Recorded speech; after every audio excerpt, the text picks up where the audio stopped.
ನಮ್ಮೆಲ್ಲರಿಗೂ ಕೂಡ ನಿಮ್ಮದೇ ಆಗಿರ್ತಕ್ಕಂಥ ಯೂಟ್ಯೂಬ್ ಚಾನಲ್ ಸ್ಟಡಿ ವಿತ್ ಪರಶುರಾಮ್ಗೆ ಸ್ವಾಗತ ಅಂತ ಹೇಳ್ತಾ ಇಂದಿನ ವಿಡಿಯೋದಲ್ಲಿ ನಾನು ನಾಳೆ ನಡೀತಕ್ಕಂಥ SSLC ಸಮಾಜ ವಿಜ್ಞಾನದಲ್ಲಿ SA1 ಅಂದರೆ ಅರ್ಧ ವಾರ್ಷಿಕ ಪರೀಕ್ಷೆಗಾಗಿ ಎರಡನೇ ಸೆಟ್ನ ಪ್ರಶ್ನೆ ಪತ್ರಿಕೆಯನ್ನು ಕೊಡ್ತಾ ಇದ್ದೀನಿ. ಫಸ್ಟ್ ಸೆಟ್ ಕ್ವಶನ್ ಪೇಪರ್ ಕೊಟ್ಟಿದ್ದೀನಿ.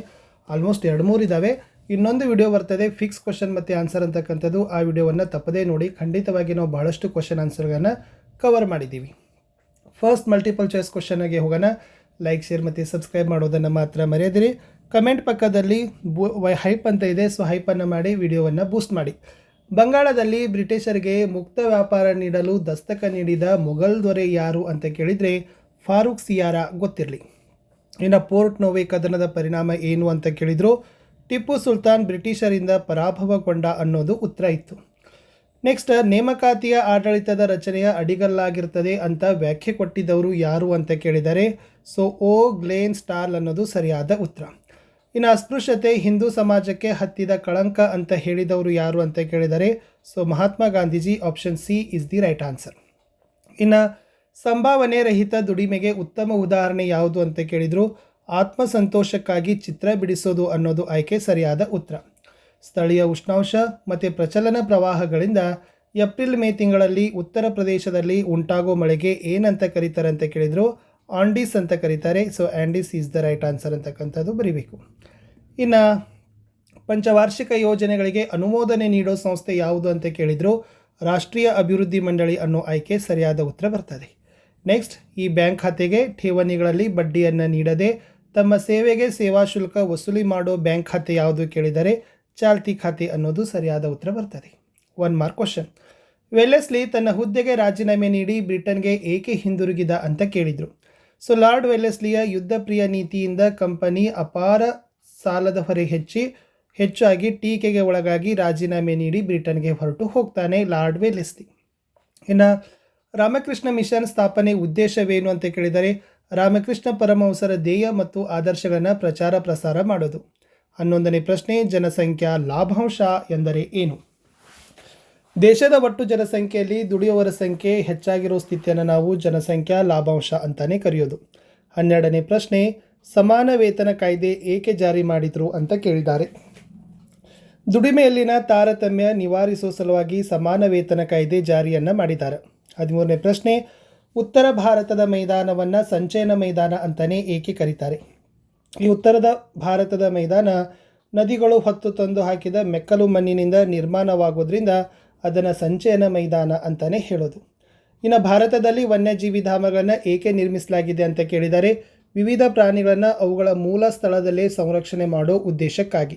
15ನೇ ಪ್ರಶ್ನೆ, ಭಾರತ ರತ್ನ ಸರ್ ವಿಶ್ವೇಶ್ವರಯ್ಯನವರನ್ನು ಭಾರತದ ಆರ್ಥಿಕ ಯೋಜನೆಯ ಪಿತಾಮಹ ಅಂತ ಏಕೆ ಕರೀತಾರೆ ಅಂತ ಕೇಳಿದರು.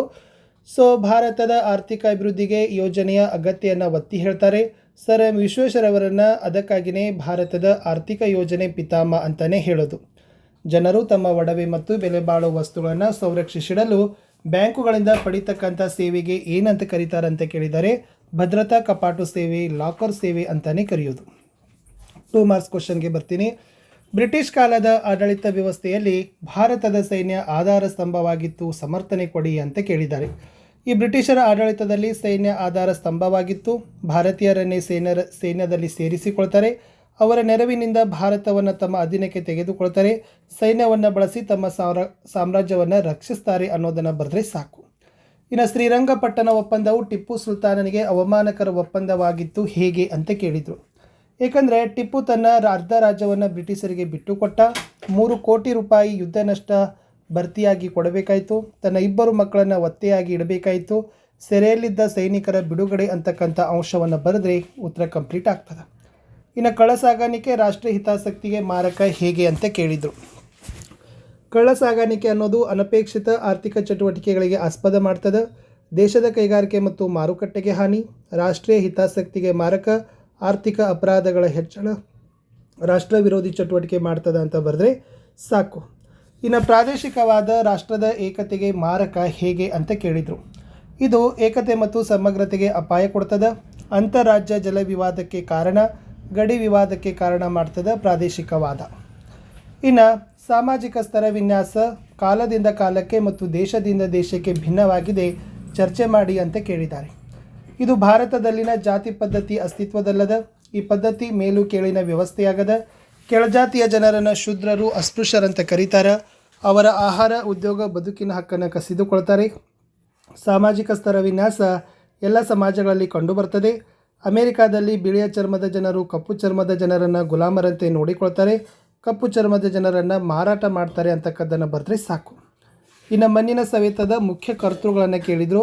ಅಲ್ಲಿ ಬರಬೇಕು ಹರಿಯುವ ನೀರು, ಗಾಳಿ, ಸಮುದ್ರದ ಅಲೆ. ಇನ್ನು ಪರ್ವತ ಮಣ್ಣಿನ ಲಕ್ಷಣಗಳನ್ನು ಕೇಳ್ತಾರೆ.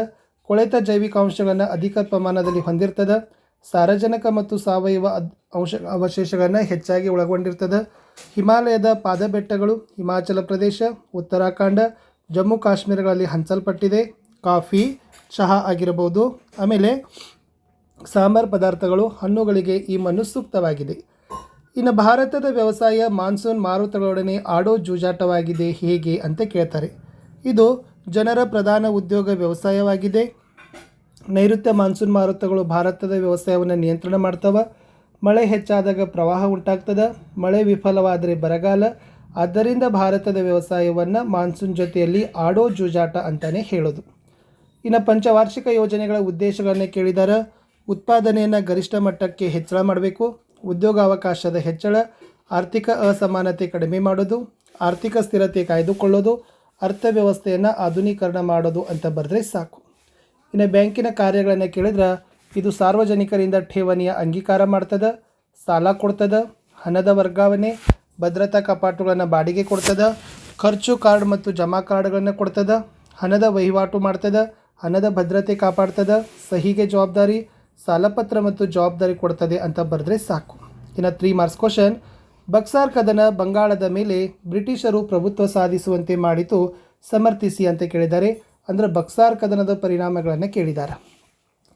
2ನೇ ಶಾ ಆಲಂ ಈಸ್ಟ್ ಇಂಡಿಯಾ ಕಂಪನಿಗೆ ಬಂಗಾಳದ ಮೇಲಿನ ದಿವಾನಿ ಹಕ್ಕನ್ನು ಕೊಡ್ತಾನೆ. ಶಾ ಆಲಂ ವಾರ್ಷಿಕ 26 ಲಕ್ಷ ರೂಪಾಯಿ ಪಡೆದು ಬಂಗಾಳದ ಮೇಲಿನ ಹಕ್ಕನ್ನು ಬಿಟ್ಟು ಕೊಡ್ತಾನೆ. ಔದನ ನವಾಬ ಕಂಪನಿಗೆ ಯುದ್ಧ ನಷ್ಟ ಪರಿಹಾರವಾಗಿ 50 ಲಕ್ಷ ರೂಪಾಯಿ ಕೊಡ್ತಾನೆ. ಮೀರ್ ಜಾಫರ್ ಮಗನಿಗೆ ವಿಶ್ರಾಂತಿ ವೇತನ ಕೊಡ್ತಾರೆ.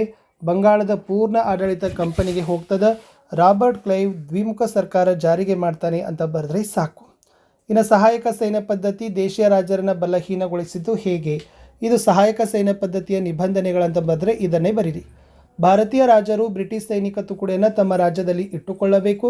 ಸೇನೆಯ ವೇತನ ಮತ್ತು ನಿರ್ವಹಣಾ ವೆಚ್ಚವನ್ನು ದೇಶೀಯ ರಾಜ್ಯರೇ ಕೊಡಬೇಕು. ಆಸ್ಥಾನದಲ್ಲಿ ಬ್ರಿಟಿಷ್ ರೆಸಿಡೆಂಟನ್ನು ನೇಮಕ ಮಾಡಬೇಕು.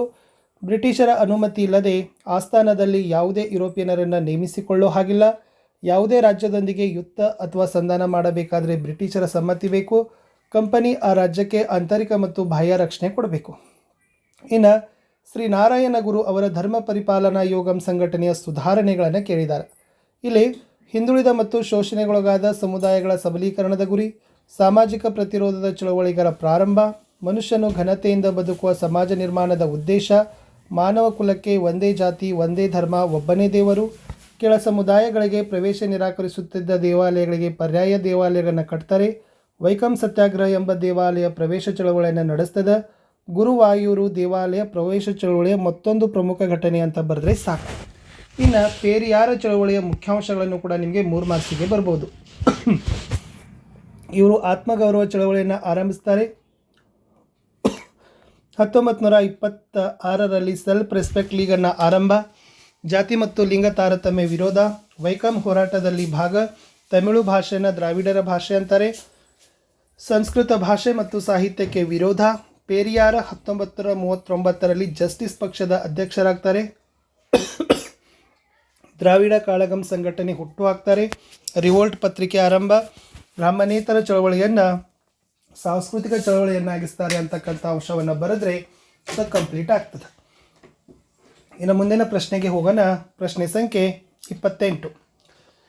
ಸಾರ್ವಜನಿಕ ಆಡಳಿತ ವ್ಯಕ್ತಿಯ ಜನನದಿಂದ ಮರಣದವರೆಗೆ ಅಗತ್ಯವಾದ ಸೇವೆ ಕೊಡ್ತದೆ ಹೇಗೆ ಅಂತ ಕೇಳಿದರು. ಇದು ಶಾಂತಿ ಸುವ್ಯವಸ್ಥೆಯನ್ನು ಕಾಪಾಡ್ತದೆ, ಜನರ ಪ್ರಾಣಮಸ್ತು ಆಸ್ತಿ ರಕ್ಷಣೆ, ನ್ಯಾಯ ಒದಗಿಸೋದು, ಶಿಕ್ಷಣ ಕೊಡೋದು, ಉದ್ಯೋಗಾವಕಾಶ ಕೊಡೋದು, ಆರ್ಥಿಕ ಸಮಾನತೆ ಮಾಡ್ತದೆ, ಅವಶ್ಯಕ ವಸ್ತುಗಳನ್ನು ಪೂರೈಸ್ತದೆ. ಇನ್ನು ಸಂಘಟಿತ ಮತ್ತು ಅಸಂಘಟಿತ ಕೆಲಸಗಾರರ ನಡುವಿನ ವ್ಯತ್ಯಾಸ, ಇದು ಕೂಡ ಮೋಸ್ಟ್ ಇಂಪಾರ್ಟೆಂಟ್, ನಿಮಗೆ 3 ಅಂಕಕ್ಕೆ ಬರ್ತಕ್ಕಂಥ ಪ್ರಶ್ನೆ. ಇನ್ನು ಹಿಮಾಲಯ ಪರ್ವತ ಶ್ರೇಣಿಗಳು ಭಾರತದ ಜನಜೀವನದ ಮೇಲೆ ಅಪಾರ ಪ್ರಭಾವವನ್ನು ಬೀರ್ತವೆ. ಅಂದರೆ ಹಿಮಾಲಯ ಪರ್ವತ ಶ್ರೇಣಿಗಳ ಮಹತ್ವವನ್ನು ಬರೀಬೇಕು. 3 ಮಾರ್ಕ್ಸಿಗೆ ಯಾವುದೇ 6 ಪಾಯಿಂಟ್ಸ್ ಬರೆದರೂ ಕೂಡ ಸಾಕಾಗ್ತದೆ. ಇದನ್ನು ನಾನು ಕೊಟ್ಟಿದ್ದೀನಿ. ಇನ್ನು ಮಣ್ಣಿನ ಸವೆತ ತಡೆಗಟ್ಟುವ ಕ್ರಮಗಳನ್ನು ಕೇಳಿದ್ದಾರೆ. ಇಳಿಜಾರಿಗೆ ಅಡ್ಡಲಾಗಿ ಉಳುಮೆ ಮಾಡಬೇಕು, ಅಡ್ಡಬದು ಕಟ್ಟಬೇಕು, ಹಂತ ಹಂತವಾಗಿ ವ್ಯವಸಾಯ ಕ್ಷೇತ್ರದ ನಿರ್ಮಾಣ, ಅರಣ್ಯ ನಾಶ ತಡೆಯೋದು, ಅರಣ್ಯಗಳ ಬೆಳವಣಿಗೆಗೆ ಪ್ರೋತ್ಸಾಹ ಕೊಡೋದು, ಆಮೇಲೆ ಅತಿಯಾಗಿ ಮೇಯಿಸೋದನ್ನು ನಿಯಂತ್ರಿಸೋದು, ಇನ್ನು ನೀರಿನ ಯೋಜಿತ ಬಳಕೆಯನ್ನು ಮಾಡೋದು, ಚೆಕ್ ಡ್ಯಾಮ್ಗಳ ನಿರ್ಮಾಣ ಅಂತ ಬರೆದ್ರೆ ಸಾಕು. ಇನ್ನು ಪಂಚವಾರ್ಷಿಕ ಯೋಜನೆಗಳ ಮಹತ್ವವನ್ನು ಬರೀಬೇಕು. ಇದು ರಾಷ್ಟ್ರೀಯ ಆದಾಯದ ಬೆಳವಣಿಗೆ ವೇಗ ಕ್ರಮೇಣ ಹೆಚ್ಚಿದೆ, ತಲಾ ಆದಾಯದ ಬೆಳವಣಿಗೆ, ಆಹಾರ ಧಾನ್ಯಗಳ ಉತ್ಪಾದನೆಯಲ್ಲಿ ಸ್ವಾವಲಂಬನೆ, ಉದ್ಯೋಗಾವಕಾಶ ಹೆಚ್ಚಳ, ವಿಜ್ಞಾನ ಮತ್ತು ತಂತ್ರಜ್ಞಾನದಲ್ಲಿ ಪ್ರಗತಿ, ಜನರ ನಿರೀಕ್ಷಿತ ಜೀವಿತಾವಧಿ ಮತ್ತು ಸಾಕ್ಷರತಾ ಪ್ರಮಾಣ ಹೆಚ್ಚಳ, ಶಿಶು ಮರಣ ಮತ್ತು ತಾಯಂದಿರ ಮರಣ ದರ ಕಡಿಮೆ ಅಂತ ಬರೆದ್ರೆ ಸಾಕು. ಇನ್ನು ಹಸಿರು ಕ್ರಾಂತಿಗೆ ಪ್ರೇರಣೆಯಾದ ಅಂಶಗಳಂದರೆ ಸುಗ್ಗಿ ಪೂರ್ವ ತಂತ್ರಜ್ಞಾನ, ಹೆಚ್ಚು ಇಳುವರಿ ಬೀಜಗಳ ಬಳಕೆ, ರಾಸಾಯನಿಕ ಗೊಬ್ಬರ ಬಳಕೆ, ಕ್ರಿಮಿನಾಶಕ ಬಳಕೆ, ನೀರಾವರಿ ಸೌಲಭ್ಯ ಬಳಕೆ, ಸುಗ್ಗಿ ನಂತರದ ತಂತ್ರಜ್ಞಾನ. ಇನ್ನು ಅಂಚೆ ಕಚೇರಿಗಳ ಹಣಕಾಸಿನ ವ್ಯವಹಾರ ಕೇಳಿದ್ರೆ ರಾಷ್ಟ್ರೀಯ ಉಳಿತಾಯ ಪತ್ರ ಕೊಡೋದು, ಅಂಚೆ ಉಳಿತಾಯ ಖಾತೆ ಆರಂಭಿಸೋದು, ಕಿಸಾನ್ ವಿಕಾಸ್ ಪತ್ರ ಕೊಡೋದು, ಅಂಚೆ ವಿಮೆ ಯೋಜನೆ, ನಿವೃತ್ತಿ ವೇತನ ಯೋಜನೆ, ಹಣದ ವರ್ಗಾವಣೆ. ಈ 4 ಅಂಕದಲ್ಲಿ ಬ್ರಿಟಿಷ್ ಶಿಕ್ಷಣದ ನೀತಿ ಭಾರತದ ಶೈಕ್ಷಣಿಕ ವ್ಯವಸ್ಥೆಯ ಮೇಲೆ ಮಹತ್ತರವಾದ ಪರಿಣಾಮ ಬೀರಿತು ಕೇಳಿದರೆ ಬ್ರಿಟಿಷ್ ಶಿಕ್ಷಣದ ಪರಿಣಾಮಗಳನ್ನು ಬರೆದರೆ ಸಾಕು. ಇನ್ನು ನಾಲ್ವಡಿ ಕೃಷ್ಣರಾಜ ಒಡೆಯರ ಆಳ್ವಿಕೆ ಮೈಸೂರನ್ನು ಮಾದರಿ ರಾಜ್ಯವನ್ನಾಗಿ ಹೇಗೆ ಮಾಡಿತು ಅಂತ ಕೇಳಿದರು, ಅದು ಕೂಡ 8 ಪಾಯಿಂಟ್ಸ್ ನೋಡ್ಕೊಡ್ರಿ. ಇನ್ನು ಅಮರ ಸುಳ್ಯ ಬಂಡಾಯ, ವಿಶೇಷವಾಗಿ ರೈತರ ಬಂಡಾಯದ ಬಗ್ಗೆಯೂ ಕೂಡ ಕೇಳ್ತಾರೆ, ಅದನ್ನು ಕೂಡ 8 ಮಾರ್ಕ್ಸು. ಇನ್ನು ಲಿಂಗತ್ವ ಅಲ್ಪಸಂಖ್ಯಾತರಿಗೆ ಆಗೋ ತಾರತಮ್ಯ ಹೋಗಲಾಡಿಸಲು ಕೈಗೊಂಡಿರೋ ಉಪಕ್ರಮಗಳು, ಇದು ಸ್ವಲ್ಪ ಇಂಪಾರ್ಟೆಂಟ್ ಅದ. ಮಹಿಳಾ ಮತ್ತು ಮಕ್ಕಳ ಅಭಿವೃದ್ಧಿ ಸಚಿವಾಲಯ ಪ್ರಾರಂಭ, ಕೇಂದ್ರ ಮತ್ತು ರಾಜ್ಯ ಸರ್ಕಾರಿ ಉದ್ಯೋಗ ನೇಮಕಾತಿಯಲ್ಲಿ ಮೀಸಲಾತಿ, ರಾಷ್ಟ್ರೀಯ ಮತ್ತು ರಾಜ್ಯ ಮಹಿಳಾ ಆಯೋಗ ಸ್ಥಾಪನೆ, ಮಹಿಳಾ ಅಭಿವೃದ್ಧಿ ನಿಗಮ ಸ್ಥಾಪನೆ, ಸಖಿ ಒನ್ ಸ್ಟಾಪ್ ಸೆಂಟರ್ ಸ್ಥಾಪನೆ, ಕೌಟುಂಬಿಕ ದೌರ್ಜನ್ಯದಿಂದ ಮಹಿಳೆಯರ ರಕ್ಷಣಾ ಕಾಯ್ದೆ ಜಾರಿ, ಸಹಾಯವಾಣಿ ಸ್ಥಾಪನೆ, ಆಮೇಲೆ ಸ್ಥಳೀಯ ಸಂಸ್ಥೆಗಳಲ್ಲಿ ಮೀಸಲಾತಿ ಅಂತ ಕೊಟ್ಟರೆ ಸಾಕು. ಇನ್ನು ಅರಣ್ಯದ ಪ್ರಾಮುಖ್ಯತೆಯನ್ನು ಕೇಳಿದರು, ಅರಣ್ಯ ಮಾನವ ಮತ್ತು ಪರಿಸರಕ್ಕೆ ಬಹಳ ಉಪಯುಕ್ತ ಸಂಪನ್ಮೂಲ ಹೇಗೆ ಅಂತ ಕೇಳಿದರು, ಅದನ್ನು ಕೂಡ ಕೊಟ್ಟಿದ್ದೀನಿ, ನೋಡ್ಕೊಡ್ರಿ. ಇನ್ನು ಭಾರತದ ನಕ್ಷೆಯಲ್ಲಿ ಈ 2 ಗೆರೆಗಳಂತೂ ಇಂಪಾರ್ಟೆಂಟ್, ಒಂದು 82 ಪೂರ್ವ ರೇಖಾಂಶ, ಇನ್ನೊಂದು 23 ರೇಖಾಂಶ. ಸೊ ಇದು 23 ಇದೆ, 23 ಕರ್ನಾಟಕ ಸಂಕ್ರಾಂತಿ, ಇದು 82 ಪೂರ್ವ ರೇಖಾಂಶ. ಇದು ರಾಜಸ್ಥಾನದ ಗಂಗಾನಗರ್ ಇದೆ, ಇದು ಮಾಸಿನ್ ರಾಮ್ ಇದೆ. ಸೊ ಇದು ರಾಜಸ್ಥಾನದ ಥಾರ್ ಮರುಭೂಮಿ. ಇಷ್ಟಿತ್ತು ಈ ವಿಡಿಯೋದಲ್ಲಿ ಅಂತ ಹೇಳ್ತಾ ಸಿಗ್ತೀನಿ ಹೊಸ ವಿಡಿಯೋದಲ್ಲಿ. ಬಾಯ್.